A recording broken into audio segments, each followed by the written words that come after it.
Hi everyone, welcome to my channel. I hope you all are doing great. Today, I want to talk about why I quit sugar and why I took it away from my diet. Now, before I get into the real gist, because you know there's always a story attached to it, I want to first of all talk about why sugar is an issue or why excess sugar is an issue. So the first thing is sugar, apart from making food sweet or adding sweetness to our dishes, it doesn't really have any nutritional benefits. So it's empty calories that doesn't really do anything for our bodies. You know, that's one. So like sugar actually does more harm than good to the body. For example, excess sugar, if you consume a lot of sugar or sugary products or processed foods that are high in sugars, you have the tendency to put on weight. And if this weight is not managed over time, it can lead to obesity. And we know that there are so many health risks associated with being obese. The second one is that excess sugar in the body can lead to hormonal imbalance. And this is something that affects a lot of women. We would rather not have that, right? Because hormonal imbalance does a lot of things to not just our body, but our mental health. When you have fluctuations in your hormone, it tends to affect your mood. And it can also lead to you developing fibroids or having PCOS, which is polycystic ovarian syndrome.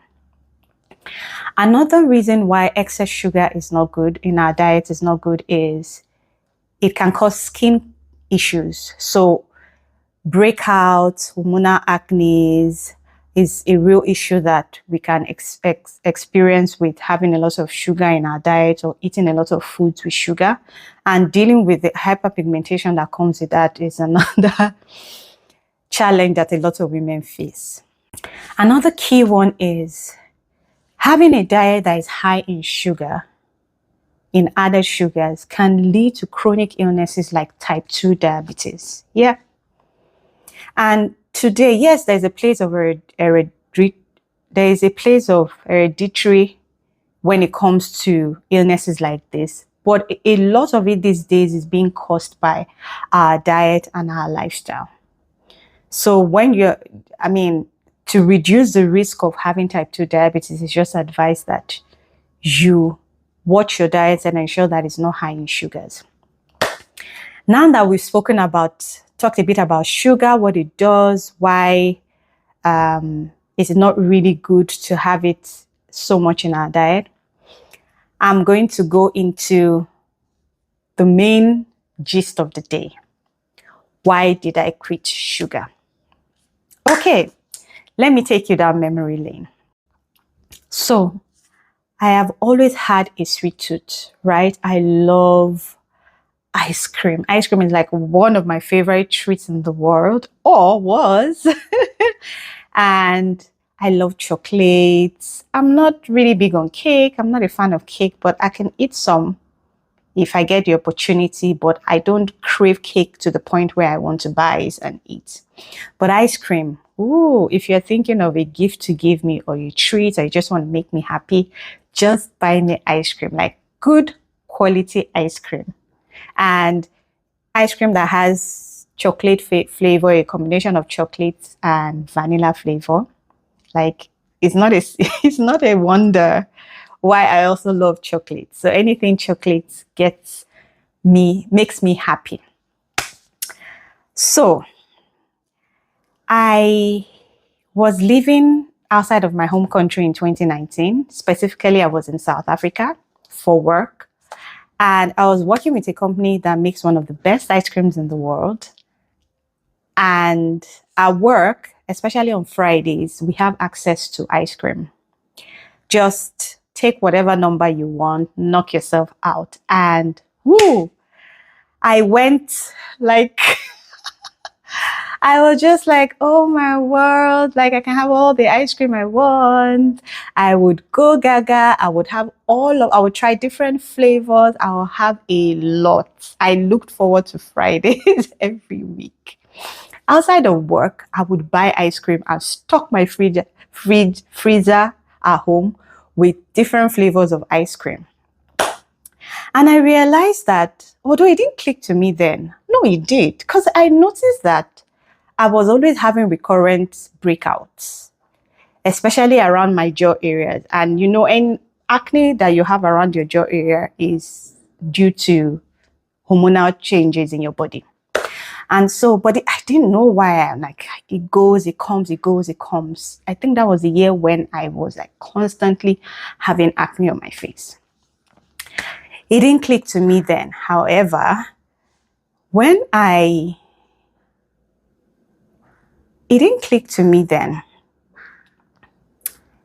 I think it was the following year in 2020. I was reading up stuff because I was not worried. I had come back home. I was worried about why I was breaking out so much. Then I read that dairy might have an effect on might actually be causing you acne. So I decided to cut out dairy from my diet. But before then, I started experiencing lactose intolerance. I didn't have it before, but I also understand that as one gets older, your body's ability to break down the protein in milk can become a challenge, which is why people who were not previously lactose intolerant suddenly develop it as they get older. So I was also experiencing that. So when I also read that dairy could be a cause of acne, I decided to take it out from my diet. And yes, I saw some improvement, but it didn't go totally. So at the beginning, I would reduce the rate at which I was taking it. Then at some point, I just looked for plant milk alternatives. And eventually, I took it out from my diet. So I will still take sweet things like my chocolates. But when I'm buying the chocolates, I read the label. And if I see anyone with milk, I don't buy it. I only buy the ones that don't have milk in it. So milk chocolate was not an option for me anymore. I saw some improvements, but it wasn't altogether what I wanted. But I knew that when I indulged on some sweet treats that had dairy, I would see breakouts come through in the next couple of days. Right, so that's that with dairy.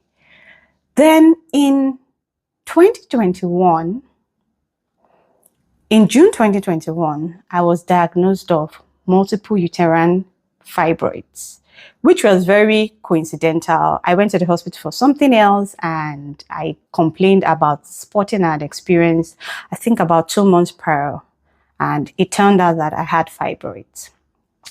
I have a video, by the way, where I talked about my journey with fibroids, how I was diagnosed, how I've managed it, how I've even stopped it from growing over the years. So you can watch that video and take some insights from it and also share it with people who you think would benefit from the video. So when I got diagnosed, I never thought that I would ever have fibroids. I didn't have so much knowledge about fibroids, but I knew it was something that was common with Black and African women, and a couple of people that I knew had it, but I had never had it before then. So I never had any cause to research or try to find out what it was about. So it was when I got it, I started trying to familiarize with myself with what does this mean? What is the implication? And I don't think I took as much action as I should have then. Fast forward to a year plus, about 12 to 15 months, I went for another scan and one of my fibroids had doubled in size. And I was really scared because I did not want to have surgery. What even made me scared the most was that I was with a close relative after her surgery to remove her fibroids. And I saw the pain that she was in during her recovery process post the surgery. And it traumatized me. And I was like, no, I don't want to ever have to have surgery for anything. If I could avoid it, let's not even do it, right? So Then I now started researching, how can I manage this fibroid? What changes can I make to stop them from growing? What can I do? Like what lifestyle changes, what diet changes? And I saw a lot of information all over the place. I was noting down some foods. I will write down the foods that I should cut out from my diet. Some of them were harder than others, but I was listing them down and I was making those changes gradually. And at some point, I think I eventually stuck to it, but I wasn't sure if it was working or not, right? So one day, and then I also found out that it said sugar was also something you should take out from your diet, sugar and processed foods if you have fibroids. Okay. But again, my relationship with sugar was such that it was so tight that that was one of the hardest things for me to give up, right? I had reduced the quantity of sugar I consumed. I had reduced the quantity of processed foods and snacks made with sugar that I consumed, but I hadn't cut it out totally from my diet. Then one day, not until I had a personal experience I did not realize how much impact sugar had on fibroids until I had my own personal experience.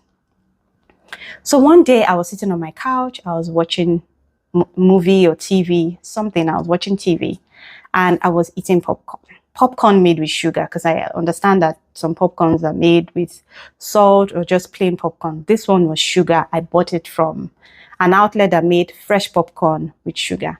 And I loved popcorn. So I was eating the popcorn and suddenly I started feeling movements in my pelvic area. It was strange. Till today, I'm not sure how best to explain that feeling. It felt like something there had a heartbeat of its own. Like I was feeling things like a pulse movement, right? I was feeling like something was moving or like a heartbeat going on there. And it was strange. I was like, no, why is this happening, right? It didn't totally leave my mind, but I couldn't really connect the dots at the time. Then another time I was eating coconut flakes, which obviously made with a bit of sugar. And I usually use these coconut flakes when I'm making my homemade granola, right? Or I used to use it when I still used to take Greek yogurt, but I stopped when I became lactose intolerant. And I felt the same sensation that I felt when I was eating the popcorn. It's like, okay, so what is the relationship, the connection between these two? Of course, coconut is different from corn, but the connection there was sugar. Both of them were made with sugar. And that's when it clicked. Oh no, that this now makes sense. Sugar directly impacts fiber.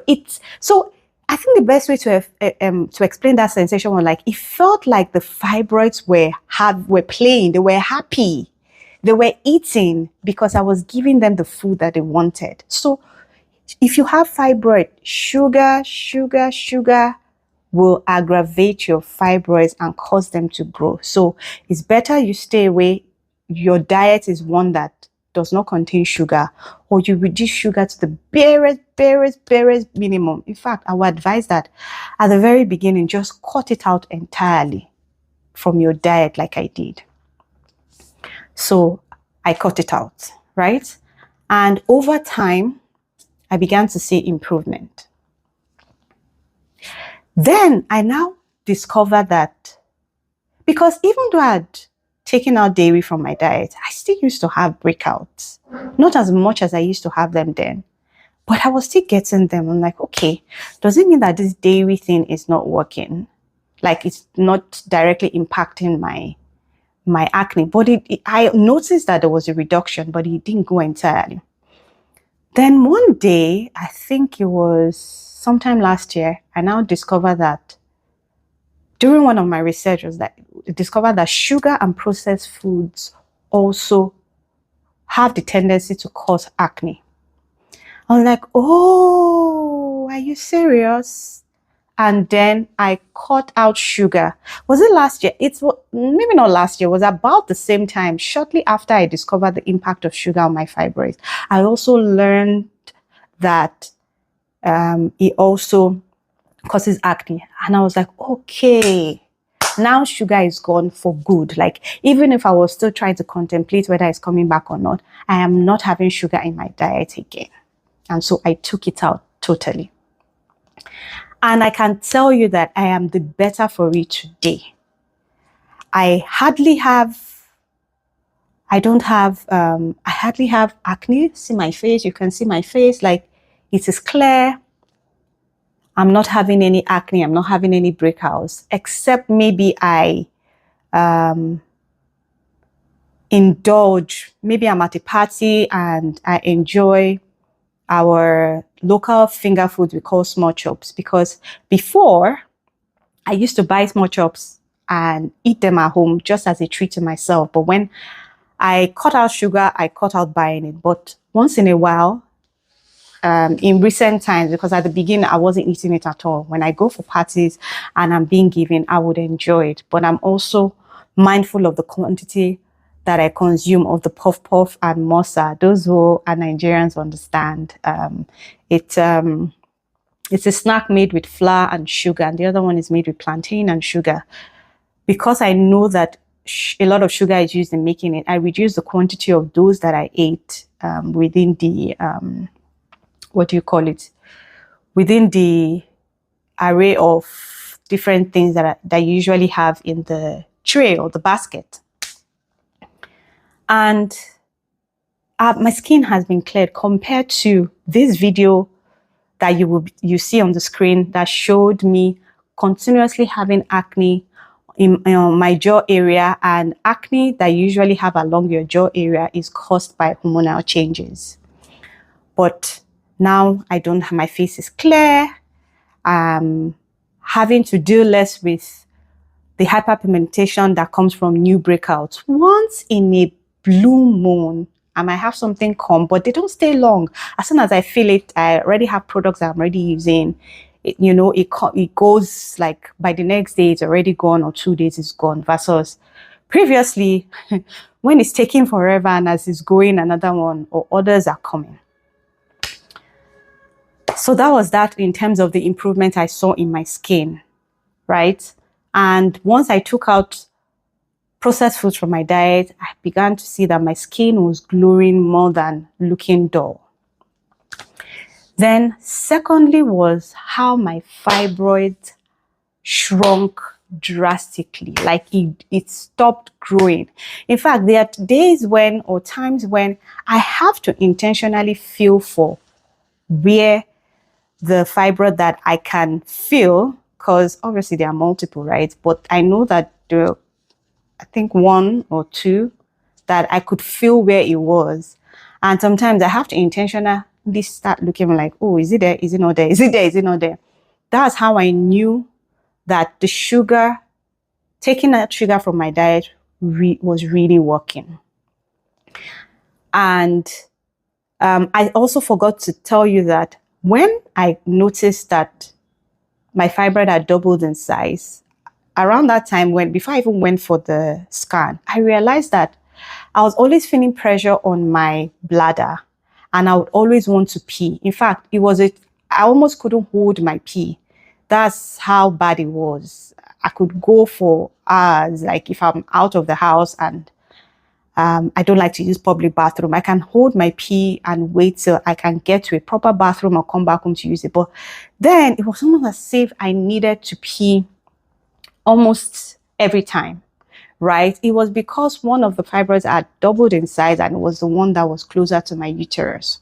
So when I cut out sugar and I improved my diet and all of the changes in my diet and lifestyle changes I had incorporated, I wasn't feeling that sensation again. My urine was normal. I wasn't wanting to pee more frequently than I needed to, and I could definitely hold my bladder until when I needed to go. And then what else? I realized that I had more energy, more sustained energy.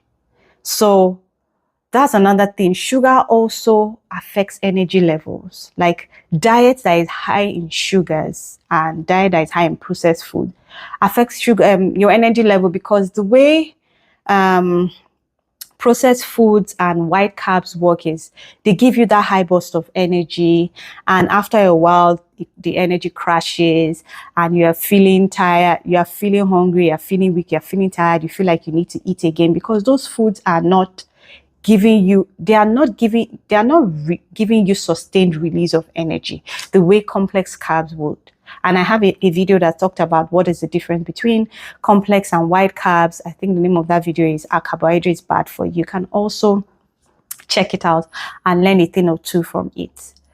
Yeah, so those are like the big key changes that I have seen in my health. So the first one being it improved my skin. My skin is glowing. I don't have breakouts anymore, or I have very minimal to zero breakouts. The second one is that my fibroids stopped growing. In fact, they shrunk in size since I became intentional about my diet and I cut out sugar entirely from it. The third one being that I have sustained and high and sustained energy levels to take me through the day, whatever I need to do, all the activities I need to do during the day, and even working out in the gym because I'm very active and I work out regularly. Yeah, so I would encourage you to please consider either reducing sugar drastically in your diet. Consider reducing the kinds of foods that, like sweet treats and processed foods, foods that are high in processed foods that are high in sugar rather, and sodium, which is also bad for our diet or for us. And prioritize foods that give you more nutrients. Either you reduce it drastically or you cut it out entirely from your diet. And this one I would advise to people who are dealing with fibroids or other women health issues. Take it out entirely from your diet if you would like to see improvement. But I will always advise that you should please talk to your doctor, talk to a medical professional, get advice that is customized to your own issue, and get treatment options that work for you. Because what I share and what I always say is that this is my own personal experience. I discovered the impact sugar had on me, on my fibroids, and I took the changes and it's working for me. So people are different, but just don't take my word for it. Please talk to your doctor or a medical professional for advice on how to manage your own unique situation. Please consider quitting. And if you can't, you can also start small. I know for me, it was also difficult, especially if you have a sweet tooth like I did and like I still do.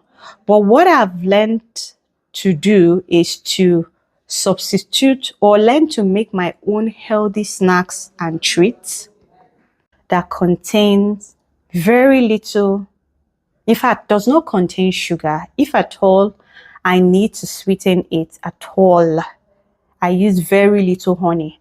But usually, like my staple sweet snacks are, or healthy snacks are, my oat banana muffin, which I've learned to make in the way that really works for me and the way I enjoy. So banana, because banana is sweet, banana acts as the sweetener. And if I ever need to sweeten it a little bit, in fact, it doesn't really need additional sweetness, I just put very little honey, and I use natural honey, and it's never up to a teaspoon, right? I've also learned to make banana bread with oats. One other thing I did was take out flour from my diet entirely, and this was because of my fibroids and having to modify my diet to work for me, right? So I've learned to bake everything that I need to bake with oats and make oat granola, everything oat, right? And recently I made oat carrots, no, yeah, banana carrot cake with oats. And doesn't it look delicious? That's the picture, that's the slice. It was really nice, and I shared it with my dad and my little boy, who I call my son, on their birthday, and they really liked it. And it was so yummy. I love it. And I'm looking forward to making it again.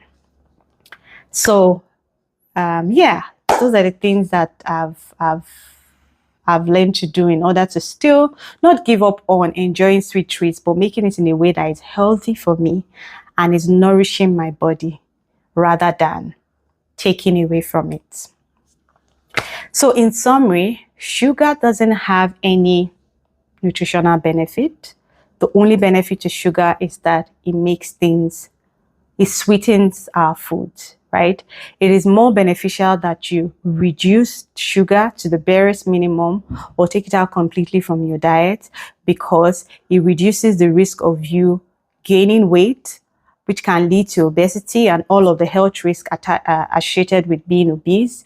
It can reduce the risk of you developing chronic diseases like type 2 diabetes, and then now forces you to have a modified and restrictive diet. It's better that you don't even get there by making the required changes than being forced to make the change and then managing all of the other risks that comes with having type 2 diabetes. Another one is that it improves your skin health, right?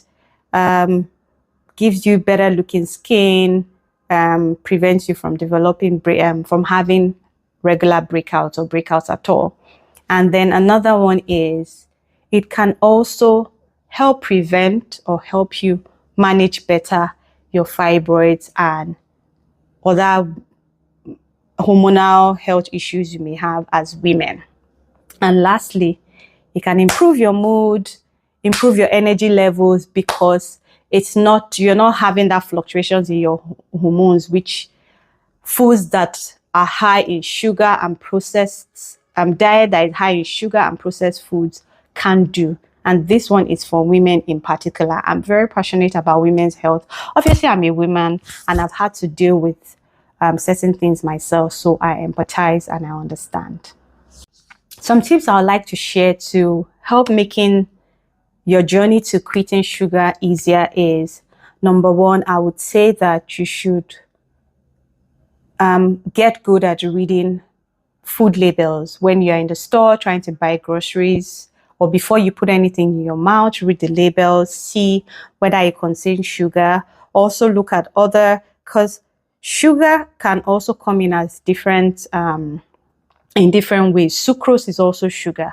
So just read the labels and try and understand whether sugar is there, where sugar is there, so that you are able to make better informed decisions on which food item to buy versus another one. Another one is try replacing like your sugary drinks, your fizzy drinks, and your packaged juices with making smoothies with fruits, which are better, because these are like they contain sugar, but this is sugar coming from natural sugars coming from fruits, which is better for you, right? And then also consider if you need to get an accountability partner, a family member or a close friend, or even a support group that can help keep you accountable to start that journey to reducing sugar from your diet. It also helps. So maybe join in a challenge or join a support group that is trying to encourage people to adopt better lifestyles around their nutrition and in general. That's also something you can also consider. Then you can also consider learning how to make healthier snacks or sweet treats alternatives to your favorite ones that are high in sodium and high in excess sugar. You can also replace your regular sweet treats like your candies with things like apple. So apple is sweet and it's fruit, so it has giving your body so many vitamins and nutrients. You can replace your regular sweet treats with healthy alternatives like your peanuts or your cashew nuts or your almonds or other fruits, or your carrots, which is very high in vitamin A, So all these are quite sweet to enjoy, and they also have amazing nutrients and vitamins that would benefit your body versus processed foods that contain very little to no quality calories. Yeah. So my lovelies, it's a journey. You need to understand that. I want you to understand that this is a journey and everyone is on their own journey. It is not a race, it's a marathon. So start small and be consistent. Start with little changes, then over time begin to build up, and eventually you will get to where you need to be, where it's either you completely take it out because you begin to see the benefits in your health and your life, or you get it to a point where it has little or no impact to your health. I really hope I've been able to share something of value with you, and I hope you enjoyed listening to my story of why I quit sugar.